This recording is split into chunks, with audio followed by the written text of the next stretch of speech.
भारतीय संस्कृति, रंगों का संगम, भावों का समंदर, इतिहास की गाथा, परंपराओं की ज्वाला और धरोहर का अथाह सागर है। हमारी संस्कृति देश की सॉफ्ट पावर का सबसे मजबूत हस्ताक्षर है।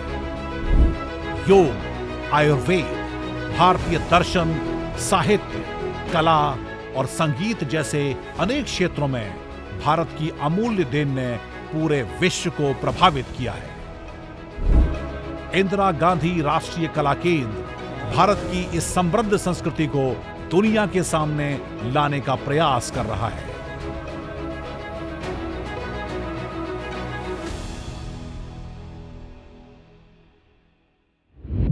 नमस्कार, स्वागत है आप सभी का हमारे विशेष कार्यक्रम संस्कृति संवाद में, जहां ज्ञान और मनोरंजन का संगम होता है। मैं हूं आपके साथ नमिता। इस अनूठे मंच पर हम आपको भारत की समृद्ध सांस्कृतिक धरोहर से रूबरू करवाते हैं। जैसे कि आप जानते ही हैं कि भारत की विविधतापूर्ण परंपराएं, कला और इतिहास उसकी असली पहचान है।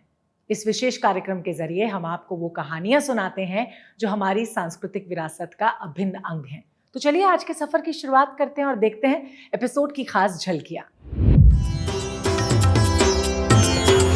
महिलाओं के यौन उत्पीड़न अधिनियम 2013 पॉश एक्ट पर एक अहम कार्यशाला आयोजित की गई।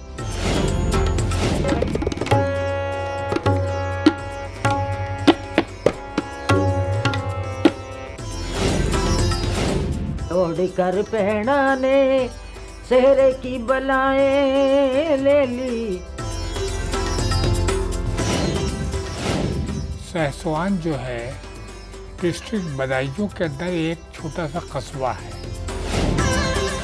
फारक्वान मिजो ऐतिहासिक स्मारक के लिए मशहूर फारक्वान भारत के मिजोरम के चम्फाई जिले का एक गांव है।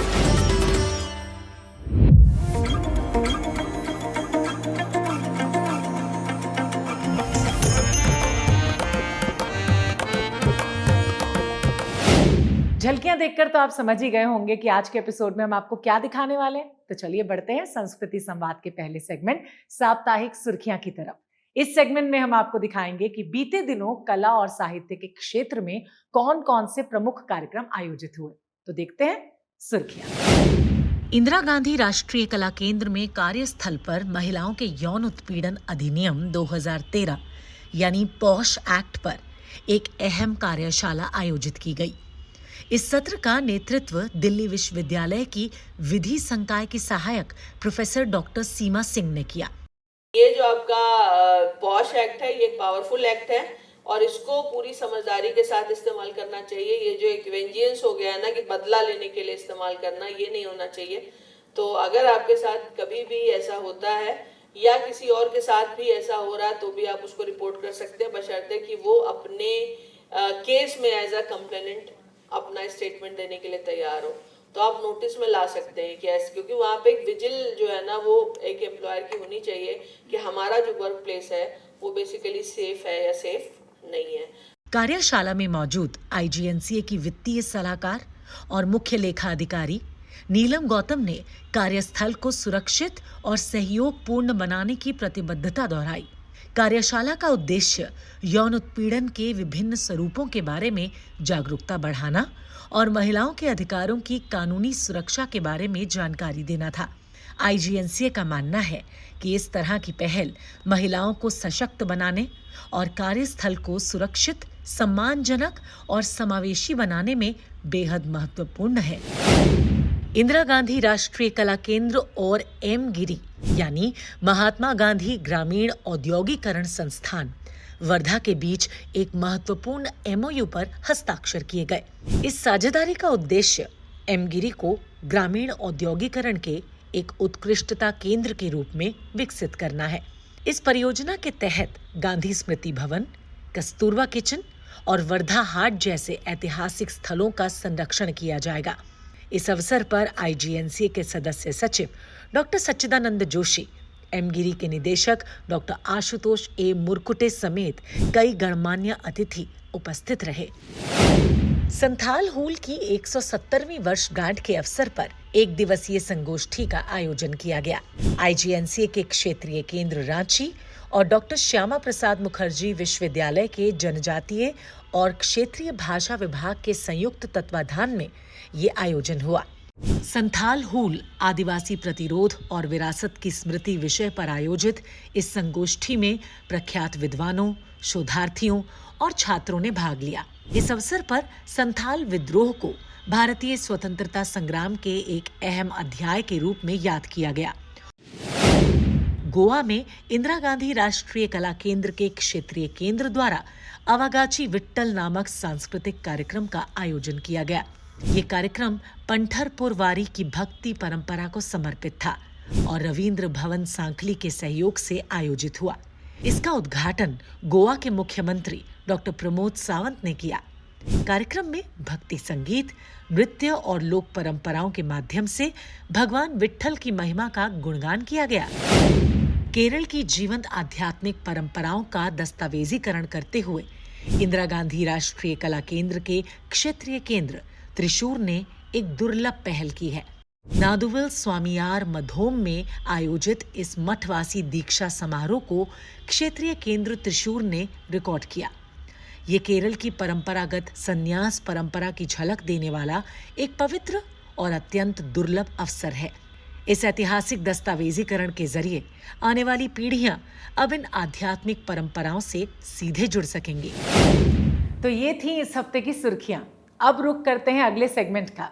भारतीय शास्त्रीय संगीत में वाद्य यंत्रों का विशेष महत्व है, इसलिए उनकी विशेषताओं के अनुरूप इन्हें 4 भागों अवनद, घन, सुशिर और तत् वाद्य में विभाजित किया गया है। अवनद वाद्य के अंतर्गत डमरू, मृदंग, ढोलक, नगाड़ा, तबला ये सब वाद्य आते हैं। इनमें अगर हम बात करें तबले की, तो हम सब जानते हैं कि बिना इसके तो हमारा शास्त्रीय संगीत अधूरा है। तबला भारतीय शास्त्रीय संगीत का अभिन्न हिस्सा है।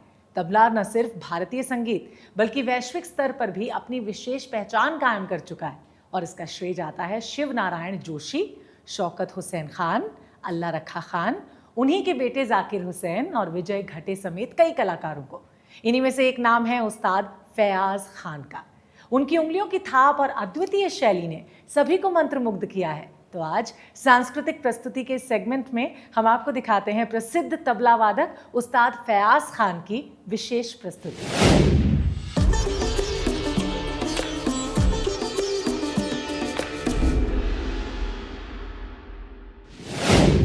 धा कृति धाति रिकिट धा दाति धाति धा धातु नाता कृता ताति रिकिट धा दाति धाति धा धाधीना। ये बोल, इसको फिर डबल डेढ़ी, डेढ़ी का मतलब आधा इधर होता है, हाफ में जाएगा ही, डबल भी जाता है, हाफ में भी जाता है। तो इसके कई प्रकार है इसको खोलने के लिए। तो मैं आपको ये सुना रहा हूँ।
तो अभी आप सुन रहे थे उस्ताद फयाज खान की विशेष प्रस्तुति।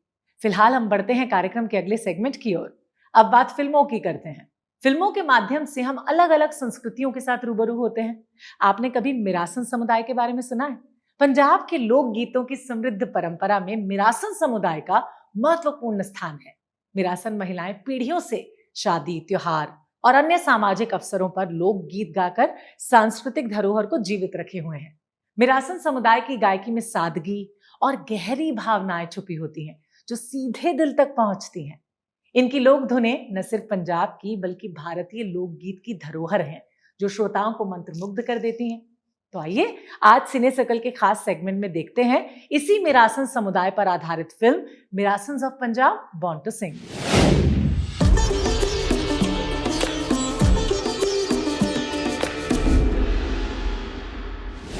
बनो तेनू मैं दिलावन आया। In 1998, I read about Sugra and Bhagi in a newspaper article. They were the last of the Mirasans living in the old part of the city of Patiala. Mirasans are women of the Mirasi community who sing songs for their patrons on life cycle rituals. Also known as Meeralams, the Mirasis are skilled musicians and genealogists. तोड़ कर पहना ने सेहरे की बलाएं ले ली, आज बांधेगा मेरा राज दुलारा, सेहरा आज बांधेगा मेरा राज दुलारा। The Maharajas of Patiala have been known for their patronage towards music and other arts. Bade Ghulam Ali Khan, the dawn of vocal music, brought glory to the Patiala Gharana. But there existed a lesser-known tradition of music, a world full of songs that unfolded in the inner chambers of these palatial buildings, a world inhabited by women. This is what I had come looking for. ਬਾਬਾ ਮਰਦਾਨਾ ਜੀ ਸਾਡੇ ਗੁਰੂ ਨਾਨਕ ਸਾਹਿਬ ਨਾਲ ਰਹੇ ਨੇ ਔਰ ਬਾਬ ਵਜਾਉਂਦੇ ਸੀ, ਉਸ ਕਰਕੇ ਸਾਨੂੰ ਬਾਬੇ ਮਰਦਾਨੇ ਕਰਕੇ ਵੀ ਸਾਡੀ ਇੱਜ਼ਤ ਬਹੁਤ ਕਰਦੇ ਹਾਂ, ਅਸੀਂ ਔਲਾਦ ਵੀ ਉਹਨਾਂ ਦੀ ਹੈ। ਤਾਂ ਦਰਸ਼ਨੀ ਪੁਕਾਰੇ, ਸਾਡਾ ਤਾਂ ਕੰਮ ਹੀ ਇਹੀ ਹੈ, ਵਰਸਾਂ ਪੁਰਾਣੇ ਬਜ਼ੁਰਗਾਂ ਤੋਂ ਚੱਲੇ ਆ ਰਿਹਾ। ਸਾਡਾ ਤਾਂ ਛੋਟਾ ਜਿਹਾ ਬੱਚਾ, ਉਹਨੂੰ ਪੁੱਛ ਲੈਣ, ਉਹਨੂੰ ਵੀ ਪਤਾ ਹੈ। On behalf of their patrons, Sidhu and Meera send out invitations, give messages and distribute sweets. The practice of singing songs that was so intrinsic to their work is slowly fading away. So is the skill of matchmaking.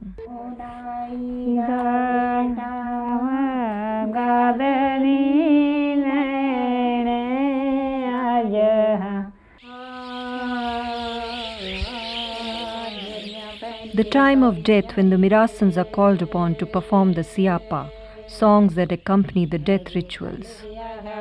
ਸਾਨੂੰ ਜਦ ਗਮੀ ਹੋ ਜਾਂਦੀ ਹੈ, ਅਗਲੇ ਦੇ ਸੁਨੇਹਾ ਆਉਂਦਾ ਹੈ, ਸਾਨੂੰ ਪਤਾ ਲੱਗਦਾ, ਅਸੀਂ ਆਪ ਜਾਂਦੇ ਹਾਂ ਕਿ ਲੱਗੀ ਜੋ ਉਹਨਾਂ ਦੇ ਹੋਈਆਂ। ਹਾਂਜੀ, ਉਹ ਜਾ ਕੇ ਫਿਰ ਉਹਨਾਂ ਦੇ ਨਾਲ ਅਸੀਂ ਆਪਣਾ ਉਹ ਜਿਹਾ ਭੁਗਤਾਨ ਕਰਾਉਂਦੇ ਆ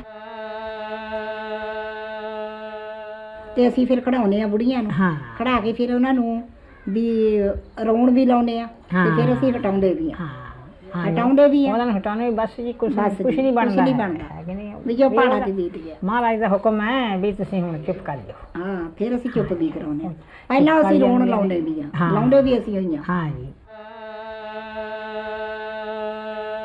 ਗੁਲ ਗੋ ਕਲ ਗੁਲ ਹਲ ਹੋ ਪਿਆਰੀ, ਗੁਲ ਬਨਤੀ ਗੁਲ ਨਾਰ ਸਿਦਾਰੀ, ਸਦਾ ਸੁਹਾਗ ਰਹੇ ਬਨਰੀ ਦਾ। ਪਰ ਉਹ ਚੰਗਾ ਨਹੀਂ ਸਮਝਦੇ।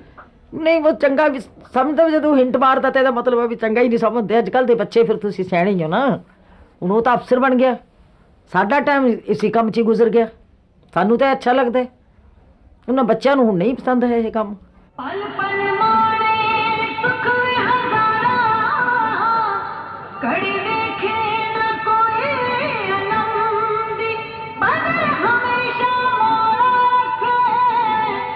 सांभलिया दे नैन सलोने बेबनिया, सांभलिया दे नैन सलोने बेबनिया गोरिया करन अदाई वे गोरिया करन अदाई बेजगा रंगे तेनू मेरा हाकमा मना रंगा तेनू गोरे मुख पर। अब बढ़ते हैं अपने अगले सेगमेंट की तरफ। भारत में गायन की कई विधाएं मौजूद हैं। आप उनसे परिचित भी होंगे, जैसे कि ठुमरी, ख्याल, ध्रुपद, गजल, भजन और शास्त्रीय गायन। भारतीय संगीत आज श्रेष्ठता के जिस सोपान पर खड़ा है, उसमें अनेक संगीत मनीषियों का योगदान है। आज विशेष साक्षात्कार के सेगमेंट में हम आपको मिलवा रहे हैं भारतीय संगीत की एक ऐसी ही अनमोल हस्ती के साथ, जिन्होंने अपनी सुरीली आवाज से शास्त्रीय संगीत को एक नई ऊंचाई पर पहुंचाया। हम बात कर रहे हैं पद्मश्री उस्ताद गुलाम सादिक खान साहब की, जो देश के मशहूर शास्त्रीय गायकों में शुमार रहे हैं। उनकी गायकी में गहराई, नफासत और भावनाओं का जो जादू है, वो हर सुनने वाले को मंत्रमुग्ध कर देता है। उन्हें संगीत की कई शैलियों में महारत हासिल है और भारतीय शास्त्रीय संगीत को समृद्ध करने में उनका योगदान अमूल्य है। तो आइए आज विशेष साक्षात्कार में हम आपको दिखाते हैं उनसे बातचीत के कुछ अंश।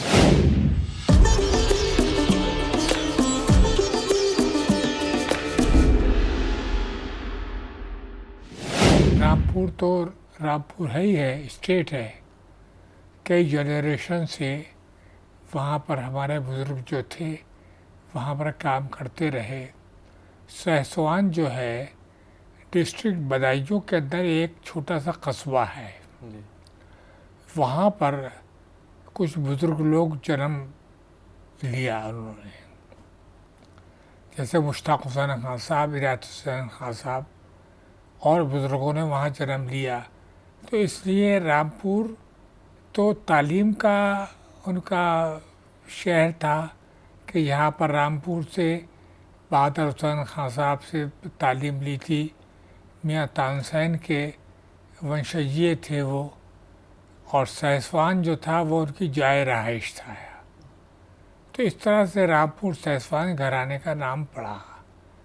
सहसवान बदायूं डिस्ट्रिक्ट के अंदर एक छोटा सा कस्बा है जहाँ पर ये सब लोग पैदा हुए हैं।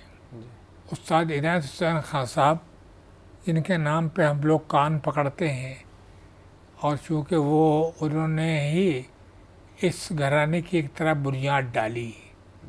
वो इतने गुणी आदमी थे कि मैं आपसे क्या बताऊं। बस ऐसे लोग अब दोबारा दुनिया में पैदा नहीं होंगे। यानी ये इतने जीनियस थे उस्ताद इनायत हुसैन खान साहब कि उनका गाना वो फॉलो नहीं कर सके जी, ना उनके नकल उतार सके। अच्छा। सबसे बड़ी खूबी तो ये है, जो सबसे अलग है, कि विलंबित के अंदर एक तो ठहरी हुई विलंबित होती है जी, और एक थोड़ी सी विलंबित को बढ़ा के उसको बहलावा तान बोलते हैं जी, बहलावा बोलते हैं या बहलावा विलंबित बोलते हैं। तारे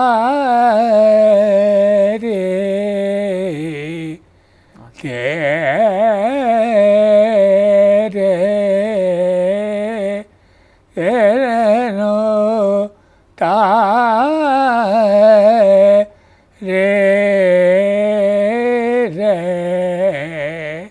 आकार के अंदर सुरों को ज़रा बढ़ा के तेज कहना, ये बहलावा जी। पानी सा गरे मागा पापा मागा। बहलावा एक ही अंग है कि जो रामपुर घराने की आ आ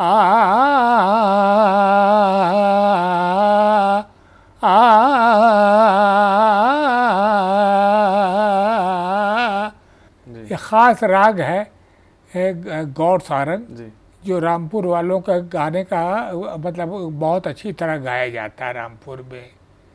पानी सा गरे मागा पापा मागा गामा पानी पा मागा गरे मागा गैसा।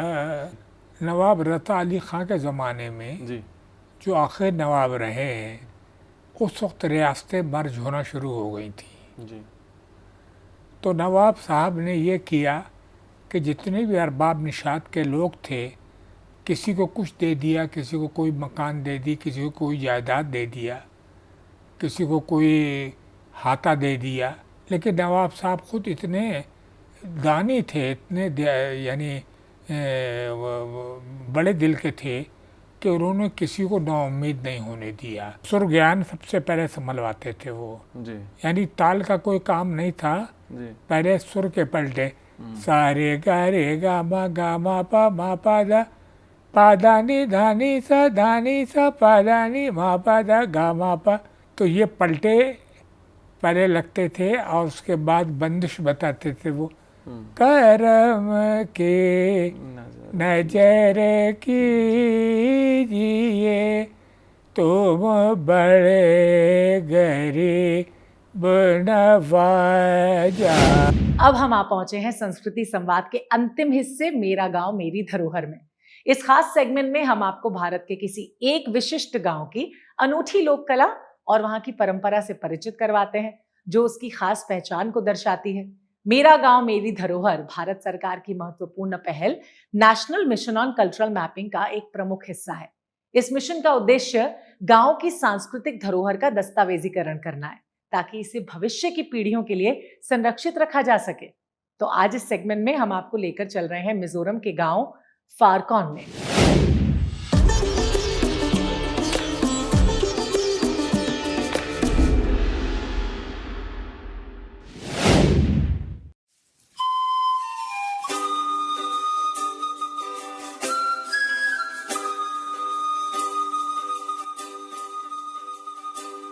फारक्वान मिजो ऐतिहासिक स्मारक के लिए मशहूर फारक्वान भारत के मिजोरम के चम्फाई जिले का एक गांव है। वहीं फारक्वान की स्थानीय भाषा मिजो है। वहीं 10 किलोमीटर की दूरी पर रेलवे स्टेशन भी उपलब्ध है।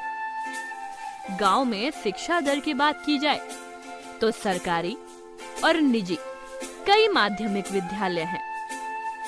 वहीं अगर यातायात साधनों की बात की जाए तो गांव में सार्वजनिक बस सेवा उपलब्ध है। वहीं निकटतम सरकारी मेडिकल कॉलेज सिलचर में है। निकटतम सरकारी विकलांग स्कूल, सरकारी कला और विज्ञान डिग्री कॉलेज, सरकारी इंजीनियरिंग कॉलेज, सरकारी MBA कॉलेज, सरकारी पॉलिटेक्निक कॉलेज भी आइजोल में है। इसके अलावा गांव में कई प्राथमिक स्वास्थ्य देखभाल केंद्र एवं 5 मेडिकल शॉप भी उपलब्ध हैं। डाक प्रधान कार्यालय S ख्वाबंग है। अगर आर्थिक गतिविधियों की बात की जाए तो चम्फाई सभी प्रमुख गतिविधियों के लिए सबसे निकटतम शहर है जो फारक्वान से लगभग 35 किलोमीटर की दूरी पर स्थित है। कृषि की बात की जाए तो इस गांव में चावल, मिर्च और अदरक की खेती की जाती है। फारक्वान की लुहुतलांग और तंसलांग सहित एक प्राकृतिक विरासत भी है। ये दोनों मिजोरम के 5 सबसे ऊंचे पहाड़ों में से हैं। मिजो इतिहास में लुह पर्वत का उनके मौसम पर भी अधिकार है और तान पर्वत लासी के लिए रहने की अच्छी जगह है जिसे च्वांग तिल्लेरी के नाम से भी जाना जाता है। अपने विरासत स्थलों, अच्छे मौसम और प्राकृतिक सुंदरता के कारण फारक्वान मिजोरम में एक लोकप्रिय पर्यटन स्थल है। तो ये था संस्कृति संवाद का हमारा आज का एपिसोड। उम्मीद है कि आपको पसंद आया होगा। और हाँ, आपके सुझाव हमारे लिए इंपॉर्टेंट हैं, इसलिए अपने सुझाव आप हमें जरूर भेजें। हमारा ईमेल आईडी नीचे दिया हुआ है। आपसे फिर मुलाकात होगी IGNCA के स्पेशल प्रोग्राम संस्कृति संवाद के साथ, जो आपको रूबरू करवाएगा भारत की विशाल संस्कृति से। फिलहाल मुझे इजाजत दीजिए और आप सब अपना बहुत अच्छे से ध्यान रखिए। हाँ, नमस्कार।